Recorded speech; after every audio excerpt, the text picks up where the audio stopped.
at the Movies with Tim Sika. Tim, thank you for waiting. Hi, Kim. Yeah, my pleasure. It's always nice to be on the show, so I don't mind waiting. Thank you so much. And Yeah. thank you, everyone, for being here as well.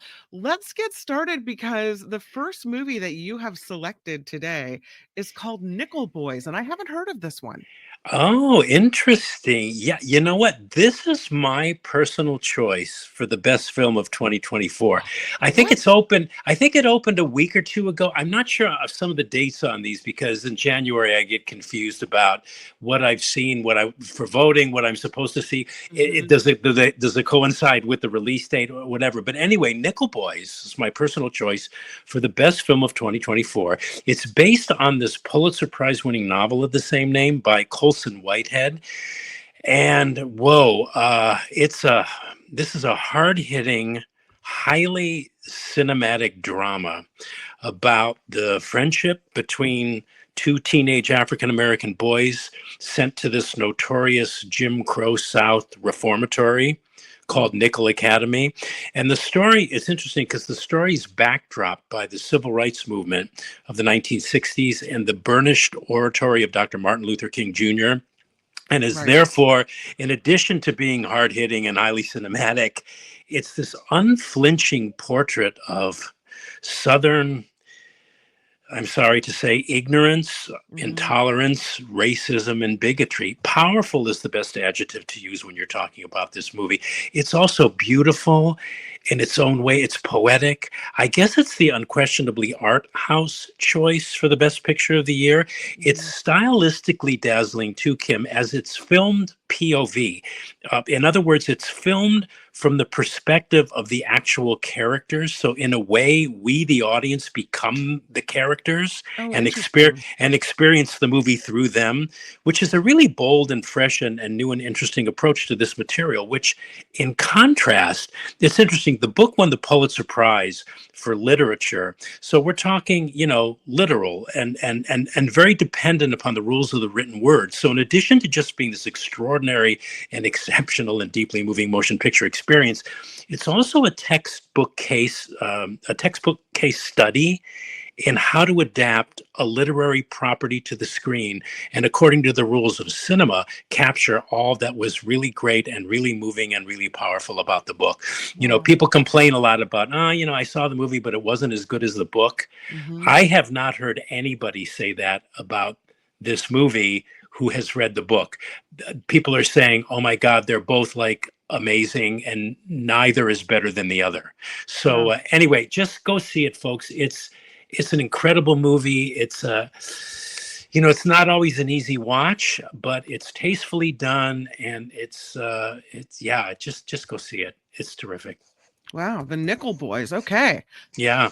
The next one you also say is one of the best films of the year, and it's called Hard Truths. Yeah, this is another fabulous film. It was my number two on my top 10 list this year. Hard Truths is from 81-year-old British director Mike Leigh, who hasn't lost his touch whatsoever. I mean, I hope I'm as in good a shape mentally and physically as Mike Leigh is. I mean, he's still making these amazing movies, and an irrefutable example of that is this one, Hard Truths, which is about this. Her picture. She's the lady that's uh, resting her head on the lady above her, which is her sister. But it's about this middle-aged, deeply depressed woman and how she negotiates her way through her life being this deeply depressed middle-aged woman, and how this depression affects her interpersonal relationships with her sister, there in the poster, her husband, and her son, who really are clueless as to how to help her.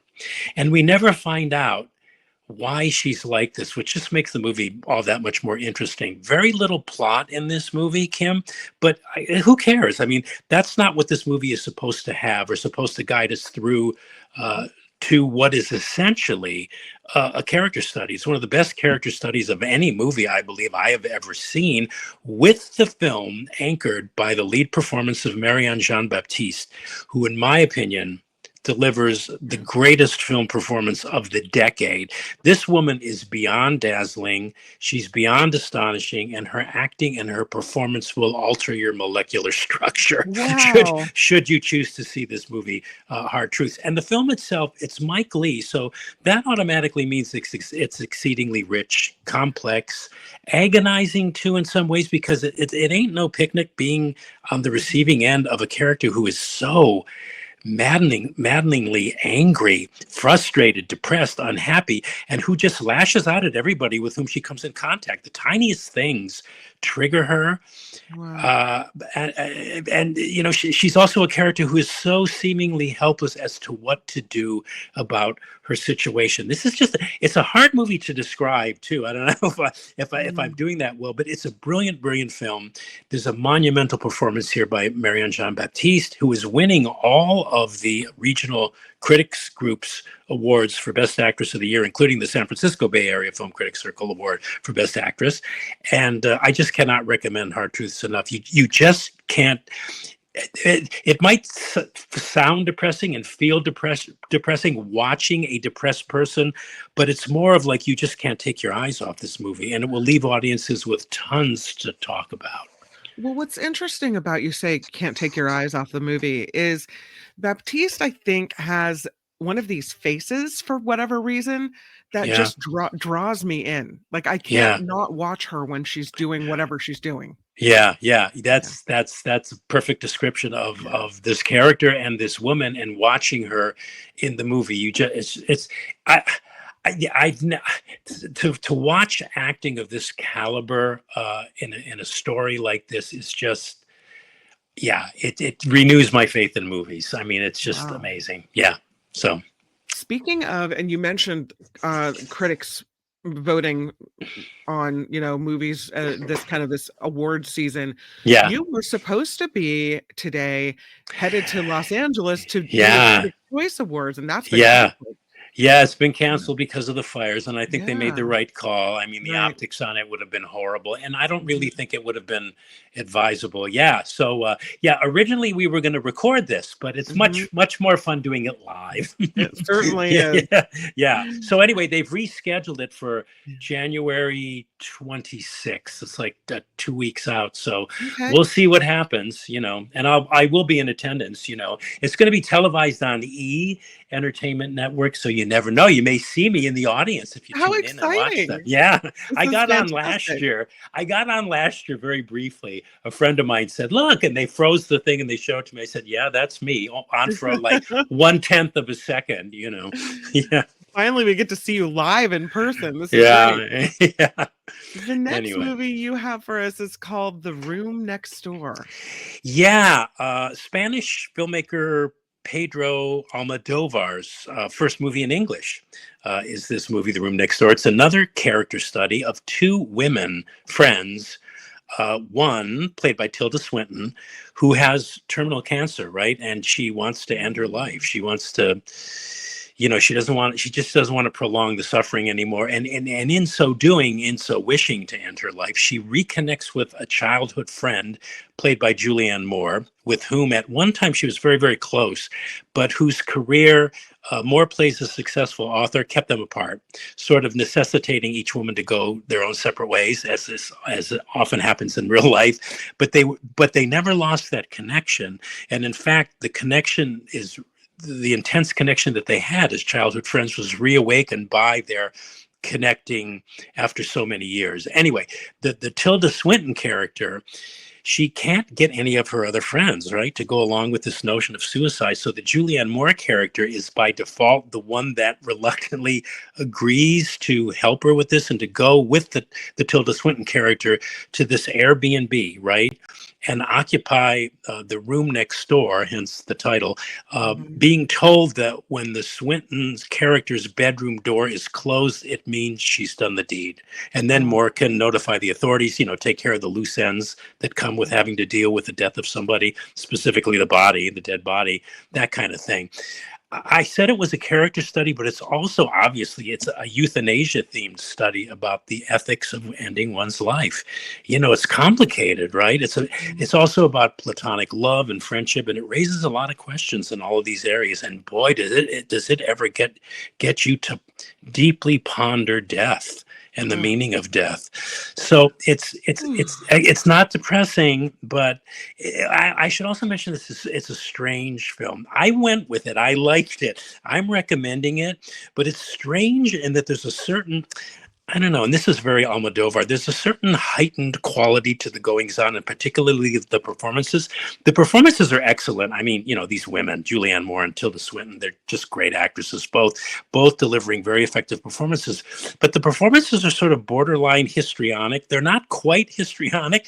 There would appear to be histrionic, but there's like a hyper realism about their acting that makes this movie kind of strange. Obviously, it was done deliberately, but you're not quite sure like how to anchor yourself when you're watching it, although it is never boring.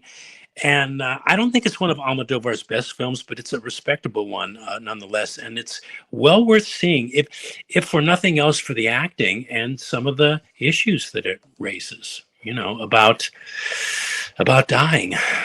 I know you know this. My dad died last week. Yeah, yeah, And yeah, yeah, and it was yeah, unexpected. It just came. I mean, he was right, getting older and slowing down a little bit, but we did not expect him to have a stroke and go, yeah, you know, the very next day. But I will yeah, say that I was grateful that if he had to go, that he went out quickly. mm-hmm, That mm-hmm, he, you know what I mean? That it was a he had the yeah, stroke and he was gone, because if he had survived, yeah, all of his joints hurt, he was in pain, he would have had a long recovery to try to regain the use of the left side of his body. He would have struggled, it would have been miserable, and who knows what would have happened. So I know that he would have wanted, instead of to linger, and he wouldn't have wanted to be a burden, that he would have wanted to go out quickly like that. And so I was in a way grateful that he didn't suffer and struggle in this way.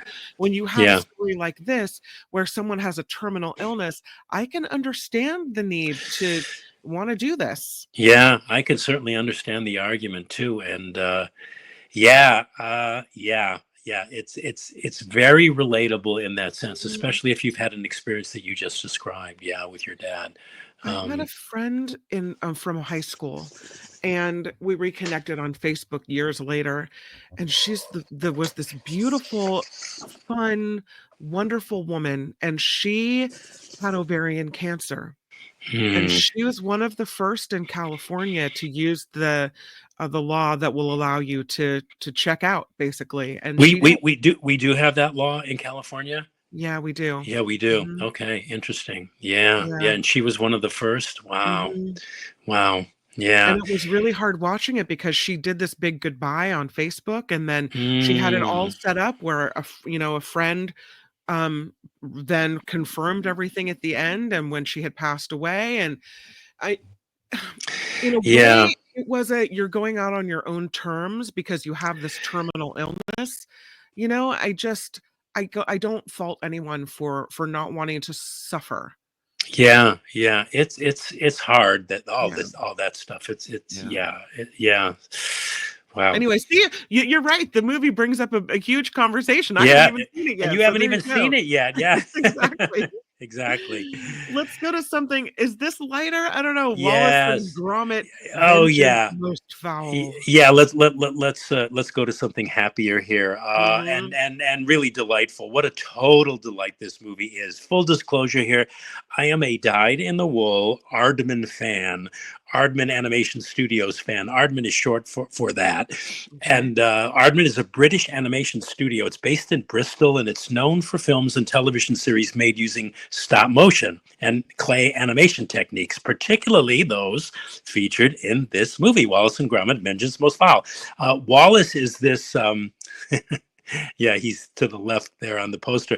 He's this eccentric inventor, right, who loves cheese, way too much. And Gromit is his sort of loyal and intelligent anthropomorphic beagle who is essentially mute, but he communicates primarily through facial expressions and body language, which always makes for some very funny set pieces, sequences, and moments in the movie. Sometimes when, something happens and they cut to Gromit and he just looks and he sort of like shifts his eyes. It's hysterical. It's hilarious. Anyway, this is a sweet, charming, subtly humorous in that British sense of what is funny, in that charming and sweet Aardman way. That's what these Wallace and Gromit movies are, and this one is no exception. The plot of this one has Wallace inventing a robotic garden gnome that will take care of people's gardens, right? Without them having to do any work or upkeep them whatsoever.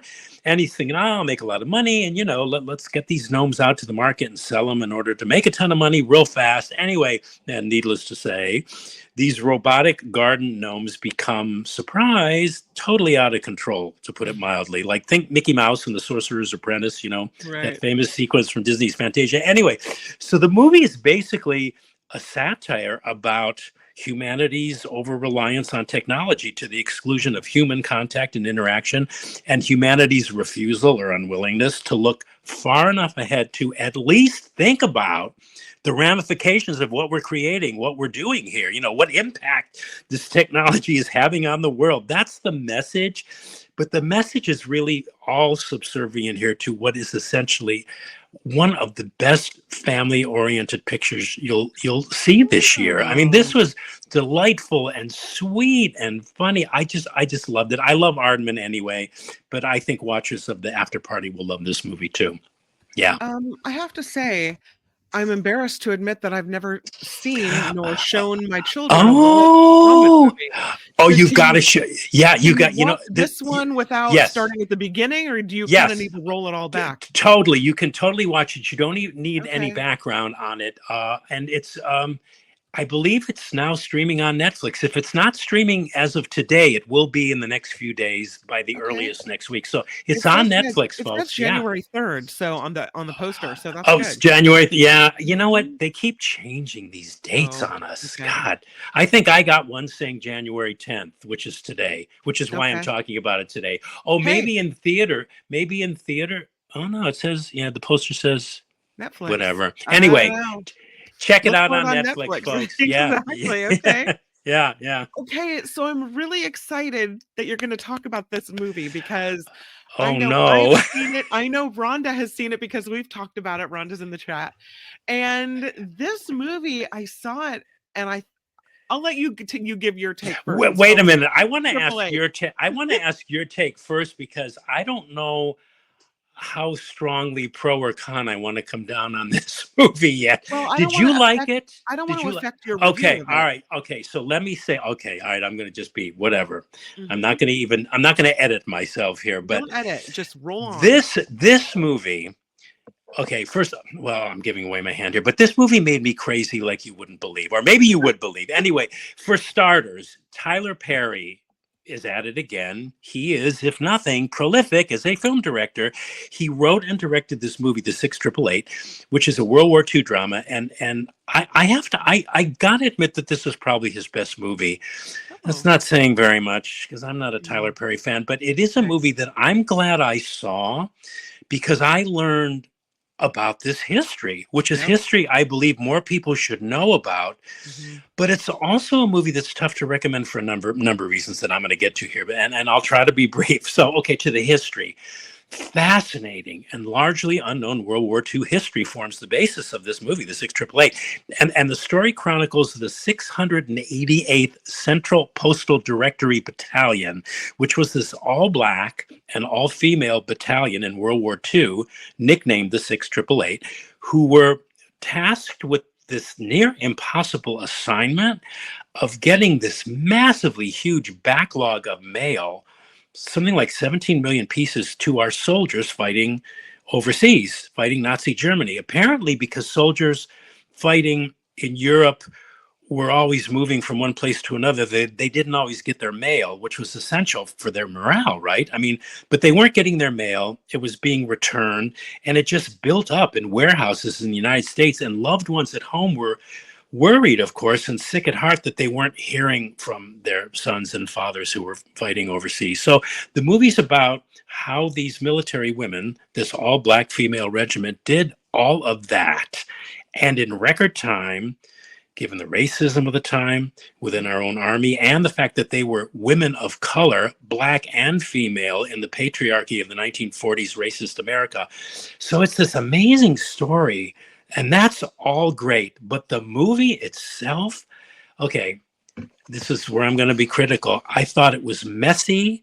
I thought it was sappy. I thought it was jokey. I thought it was obvious. It was so on the nose. It was so ham-fisted, awkwardly structured, racially ginned up, and condescending, that it played as though Tyler Perry, for me, and again, apologies to those who like this movie, because we all see things differently, but it seemed to me that he was making this movie for 5-year-olds. So I mean, to me, if another character was going to cry one more time on screen, I was going to kick the set in. Anyway, so just to sum it up, I think it's a bad movie. I think it's fascinating history. I'm glad I saw the movie. I can't recommend it. I think folks would be better off skipping the movie and just Googling the 688th Central Postal Directory Battalion to learn about these amazing... No, I think the women were amazing. I think what they accomplished under impossible conditions was amazing. They all certainly deserved a much better movie, in my opinion, than the 6888. What did you think of it? Okay, so I agree with some of what you said. I agree with all of what you said except for the recommendation part. So I did not know the history of this. I am embarrassed to say that I did not know. Me neither, Kim. Story. Me neither. Yeah. And we know that one of the army installations on the East Coast has now been renamed in honor of the lead character of this movie. Yeah. So we should know this story. Like it's it's obviously not something that's swept under the rug. We've named a major fort after it, after this woman. I did think that it was a little bit preachy. It was obvious that they came at it with they wanted you to have this feeling, they wanted you to feel racism. But at the same time, all of that was true. All of even though it was a little bit, it seemed over the top good point, and good point, contrived in some cases. It rang true to me that all of that would likely have been true. And I thought Kerry Washington in this movie was amazing. The fact she had her moments. Yeah, she had her good moments. And I liked it. I really liked it. And I when they got to the end of this movie, and I hope this is not a spoiler for anyone wanting to watch it, they go to the real women that were involved in this and the real stories. And right. At the end of this movie, you cried. I am weeping. In front of the TV, I am weeping because it really did, no matter how contrived and sappy maybe it was, it did rise the emotion to me of, the rising to success in the extreme of unfairness. How the overcoming all of the crap they had to deal with to still be women who got S done and to be successful at it. And then to be remembered and in doing something that was so amazing in history. So the sappiness worked on me more than it worked on you. I'll just say that. To be fair, obviously, I mean, Tyler Perry has locked into something in the way he makes his movies that resonates with a large, swath of the population. So it's just, for me, I mean, you make some good points. I just found it so overwrought that I wanted to just and I had a feeling, I mean, it's pretty clear in the movie where it's headed in terms of were they going to succeed or not? I don't want to spoil, but I thought, and I wanted it to be over because I felt so like I was being pandered to. And I thought, if this movie were made by a director like Sidney Lumet or, I don't know, Steven Soderbergh or any of the great filmmakers making films today, they would have done it in a way that would have appealed more to my critical sensibilities and more to my just knowledge of film in general. And this, I yes, I'm sounding redundant. I've already said this. Yeah, it made me crazy. I wanted to say, if another person cries in this movie, if another character cries for whatever reason, we're being manipulated into feeling emotion for the. I know, but The I movie can't had an help it. agenda. It had I an know. obvious agenda. Yes, And I yes. got that going in. It's not, he didn't do it in a smart way. You weren't allowed to really figure out how to feel for yourself. They told you how to feel from the beginning of the movie, but I still liked it anyway. Yeah. Well, you made a very good case for recommending it. Well, I just, you know what, I say, if you want to, just go to Wikipedia. The history on there is more interesting. some comments about this. C-Dog says, Tim, we need more BIPOC representation in history movies. So come on.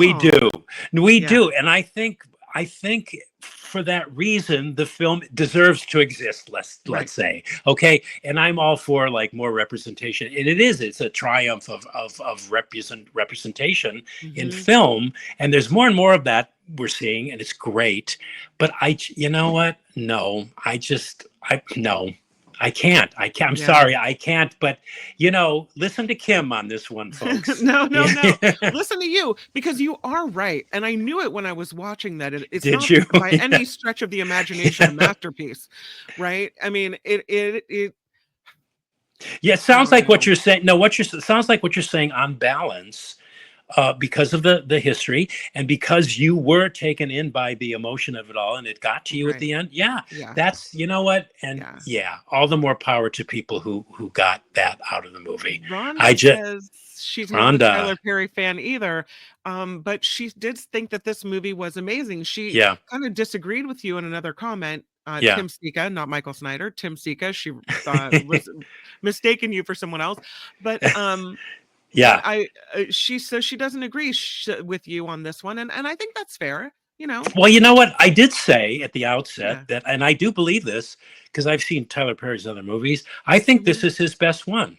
I think he's I think it's his best movie. But again, Tammy says, I've never heard of the personal stories she found moving. So did I. It was the personal stuff at the end where you go through this, and I was entertained, and I learned. And I think the learning and then finding out at the end of all hearing these stories, that's what really moved me. So I agree. Yeah. CC says this, and this is, I think, a great comment. Why, she says, are we so late in telling heroic stories of Black women in history, hidden figures, etc.? Where have Hollywood been all of these years? And Cece writes, I'm glad they're getting the exposure today. Yeah, that is a great comment. And with Hollywood, again, you know what the bottom line is will the movie make money?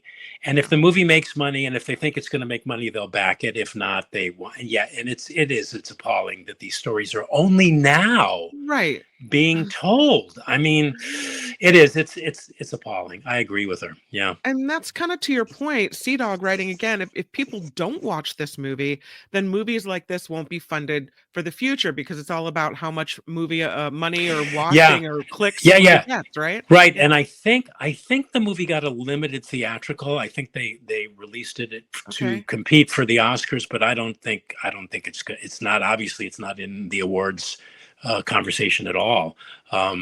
I haven't heard it, and it's not in any of my voting thingies. So, but I did like Kerry Washington, but I thought she would have been nominated for an Academy Award had she been directed less overwroughtly. I guess I should say, because she's terrific. She's terrific. There are moments.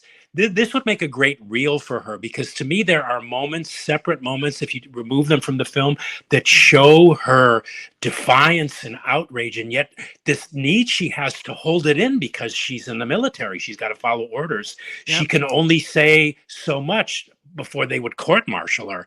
So I mean, she's brilliant in moments. So. But Tyler Perry. Well, you are right. I see what. So are you, Kim. So are you. You're right too. We're both right. It's not a movie like. I feel like you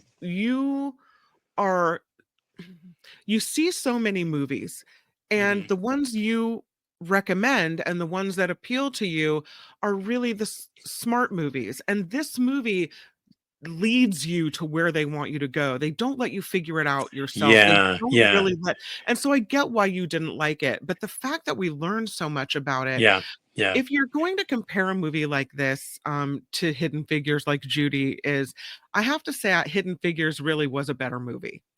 Yeah, yes, Yeah, absolutely. Oh yeah. And you know what was so frustrating too, Kim, watching this movie? As I was watching, I kept saying, this should have been a great movie. right. This just should have been a great movie. It had all the elements there. I mean, yeah, it should have been. And so I couldn't get out of that mindset as it kept like being so ham-fisted and pounding over and over this emotional thing that they wanted you to feel. And it's like, I thought to myself, I'm not that slow, I'm not that stupid, I don't Right. need to be like it was like they were like holding my hand and dragging me along. It's like, no, I can walk myself. And Yeah, the story was just ripe for greatness, and unfortunately I don't think. totally was. Anyway, yeah, blah blah blah, here I Then I was go. thinking, with such overt racism, as I'm sure happened back then, right? Yeah. Oh, I'm sure it was worse. How did I they have a feeling it was worse, Oh, totally worse. personally. Yeah, So yeah. how do they showcase that without hitting Mm. you over the head with it? Good, Because they good point. they Yeah, can't be mild about it. I mean, it's in your face racism. yeah, It's something to be angry about. You feel yourself getting angry at the screen. And so how do they do that in a way that lets you feel it yourself without really hitting you in the face with it? well, I thought Hidden Figures did it very well. Yeah, I mean, that that's that was true. an excellent picture. Yeah. Mhm. So Yeah. that's my reactive comment to your comment. Okay, All we'll move right. on. Yeah. The next one is, let me go back to my pictures here. I wonder if there are posters for this one. SK13. SK13, Kubrick's Endgame. It's kind of a creepy looking poster. Yeah, well, yeah. The movie Eyes Wide Shut. You've heard of the movie Eyes Yeah. Wide Shut? Okay, the Mhm. 1999 movie, Stanley Kubrick's final film, his 13th feature film. He died a few days after its completion of a heart attack in his home in England. And Eyes Wide Shut is arguably Kubrick's most notorious and most controversial film. It's a strangely paced and weird kind of sex mystery. I so love this movie, and I've seen it more times than I can specifically recall. That's what this fascinating and pithy documentary is about: the making of Eyes Wide Shut. And at its outset, it posits the question and endeavors to answer this question: is the film a mess or is the film a masterpiece, right? And after watching this movie, well, all I know is that, like the movie of Eyes Wide Shut, in order to fathom that that film's mysteries, this movie, this SK13 Kubrick's Endgame, must be seen many times. It's so pithy, and there is so much here in this movie: facts, documentation, speculations, testaments from some of the actors in the film and the crew members who worked on the film. There's so much here in this movie, like there is in Kubrick's film of Eyes Wide Shut, to digest, to think about, to process and mull over, that in a way, and I mean this as the ultimate compliment, SK13 Kubrick's Endgame is like the documentary version of Kubrick's final movie masterpiece, Eyes Mhm. Wide Shut. And it's one I think he himself would have loved in many ways if maybe he could ever overcome his mania for secrecy. But anyway, I don't want to say too much about this, Kim. The reason I'm bringing it up today is because I recently discovered that I had heard about it over the years, but I recently discovered that it was that it existed, and that it was available to rent or to purchase digitally. But Mhm. I don't want to say too much about it because I'm still in that space of digesting it. Okay. But I do want to at least let people know, because I know there's a lot of film fans that watch this segment and watch your show, of its existence, and that they can purchase it digitally or rent it. And I'd like, if possible, at some point to revisit it and talk more about it, maybe at another time. But for now, suffice it to say that fans of the late great genius filmmaker, in my opinion, Stanley Kubrick, are going to go ape over this movie. And film fans in general, this is like the highest grade of movie catnip that they could ever possibly want or need or desire. it's kind of mind splitting, just like the movie. Yeah, and I just want to let people know that if you Google it, you can find out how to either rent it or to purchase it digitally. I purchased it, and I never pay for my movies, but I purchased it because I wanted to see it so badly, and it was well worth it. I can't wait to watch it again. Oh, And if you wow. like Eyes Wide Shut, I mean, that have you ever Okay. seen it? Have you ever seen Eyes Wide Shut?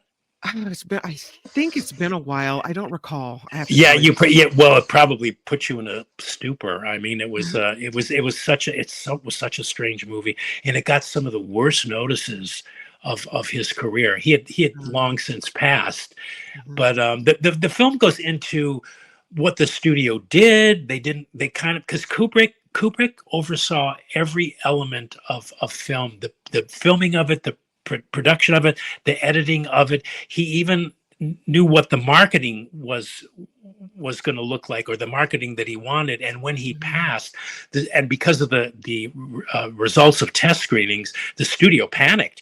They didn't know, according to the movie, they didn't know what they were going to do with it, and so they wound up doing. And this is a little bit of a spoiler, but you're going to forget that I've said this. But what they wound up doing were the exact things that he did not want them to do. That's one of the interesting things that this movie brings out. Anyway, see it, movie fans. See it, Kubrick fans. You'll thank me for it. The next one you have is another one that I've seen.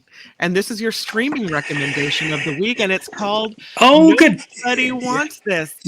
I know. You know what? I thought of you during this, and if you hadn't seen it, I was going to say, Kim, this is definitely right up your alley. Uh, Absolutely. it is. This is such an easy binge. It's a 10-episode rom-com series. I'm trying to catch up with my series, television Mhm. series. This came out, I think, in September, so you probably saw it a while ago, but I just saw it over the weekend, or last weekend, and it's a 10-episode rom-com series, which is now streaming on Netflix. It's probably one of the most up-to-date rom-com entities, and that it like references podcasts and music services Mhm. like Spotify and the like. I like that. I thought that was really Yeah. cool. But it's very current, it's very modern, and it's very entertaining, and it works, in my opinion, the writing is good, but I think it works largely because of the hugely appealing cast, Yeah. headed by Kristen Bell and Adam Brody, both very likable here, who play, well, Kristen Bell, she plays a sex and dating podcaster with her Mhm. co-host and sister, and Adam Brody plays a kind of unconventional, kind of hip, maybe rabbi. Yeah. And so the series chronicles these two characters' attempts to be in a relationship. She, Shiksa, Mhm. a Yiddish and implied as derogatory term for a non-Jewish woman, and he, this kind of young, sincere, kind of hot, hip rabbi, right? So all of that sets the stage for some, uh, I think, very affectionate and funny pokings at interfaith relationships. Yeah. As a rom com, I get really like cranky about rom-coms, but I liked this one. I found it to be relatable. I thought it was funny. I thought it was truthful and just pleasurable in that way that a really good rom-com makes you feel when it hits all of your Mhm. sweet spots. So Yeah. yeah, very, very enjoyable, recommendable. I love the title too, which is funny. Nobody wants Nobody, this. nobody wants this, which is a reference to the name of the podcast features in the story, but it also kind of describes the reactions of the respective families who find all of this mixing of religious faiths just very unnerving. So Mhm. it's good, and I love. It was such an easy binge. It's like 10 episodes, but they're like between 22 and like 28 minutes each. So Yeah. I binged it in one sitting. It was so Yeah. easy, and it was so much fun, and I love the actors, and it was, yeah. What did you think of it? You liked it, obviously, I right? loved it. I think Yeah. I think some of there's some raunchy humor in it Oh that I'm yeah. I'm not sure why they included all of that. Yeah. Her character is definitely very not shy when it comes to sexual No. things. Yeah. And so Well, some that's of the it is like, podcast. do you have to make it so like, but yeah, Well, it's I a think they did that podcast. because there are podcasts like that talk Right. about sex and relationships and that are very frank, and they don't edit themselves. So I think they did it just to be just to like illustrate that, I mean, that's the Yeah. thing. That's the modern thing. That's what, I don't and mean to that's, be I don't mean to no, be prudy about it, but I wondered why they felt they needed to be kind of have that. If there's one criticism I have is like, did you really need to go there that far with the raunchy stuff? But yeah, I yeah, will say the chemistry between Kristen Bell and Brody yeah. really, really, I think that's to me what makes the rom-com. And you don't see it very often where Hmm. two I people agree. connect on screen like that. Yeah, yeah, I And the agree. Yeah, yeah, yeah, story was really interesting. And yeah, it's right, you're right about him being kind of a modern hip rabbi, but yeah, also having to conform to really yeah, these traditional rules yeah. about what you can and Orthodox cannot rules. do. Yeah, yeah. So I think I found that fascinating, and I'm really hoping for a season 2. Oh yeah, I hope so too. I mean, Mhm. I'd be down for it immediately. Yeah, yeah. I agree with everything you said. Yeah, it's terrific. Yeah. Yeah, I think we're talking about smart movies. The dialogue does make Yes. it keeps it moving. That's really Yeah. fast-paced. I love the siblings. I loved her sister and I loved Mhm. his older brother. Those characters were so The funny and so relationships, yeah. yeah. I mean, Mhm. yeah, and they had the good dialogue. This has really good Yeah, dialogue. You kind of don't. I mean, I don't know if I meet many people that actually talk that way, but you kind of wish people would talk more like that way because it is absolutely. very smart and funny. Yeah.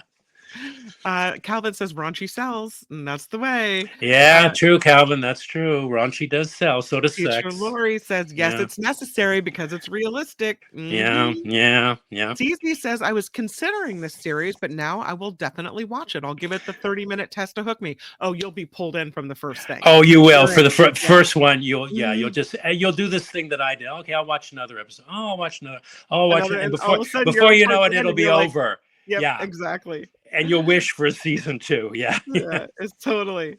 Your classic recommendation of the week is Judgment at Nuremberg. yeah. Going back to the sober here. Mhm. This is a great movie. It's one of the great courtroom dramas Hollywood ever produced, with one of the most eye-popping casts.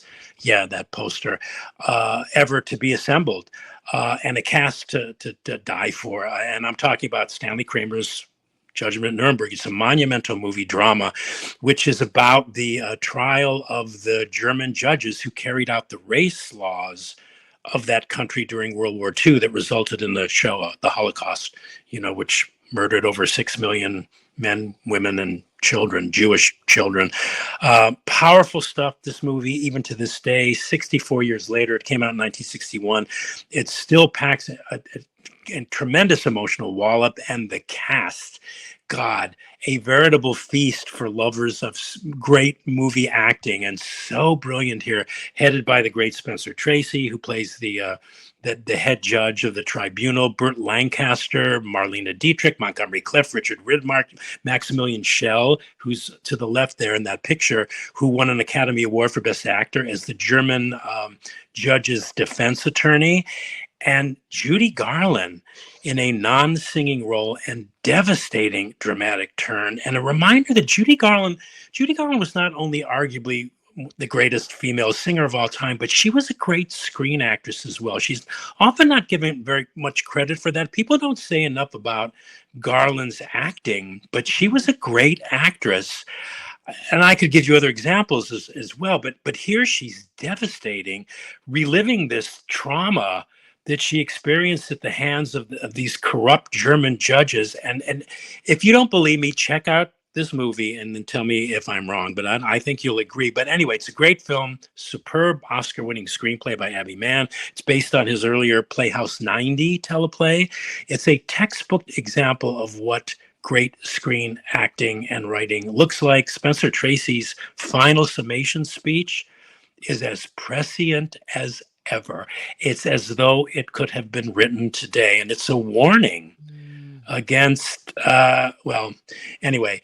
Anyway, I want to say it's mhm. streaming. You can watch this. It's streaming on Pluto and Tubi, I think, for free. It's rentable on Prime, and for those who still collect physical media, there's a DVD out there and a Blu-ray of it available too. So anyway, Mhm. great movie. Sober. This was I think the first movie to show to the general public actual concentration camp footage. Oh, wow.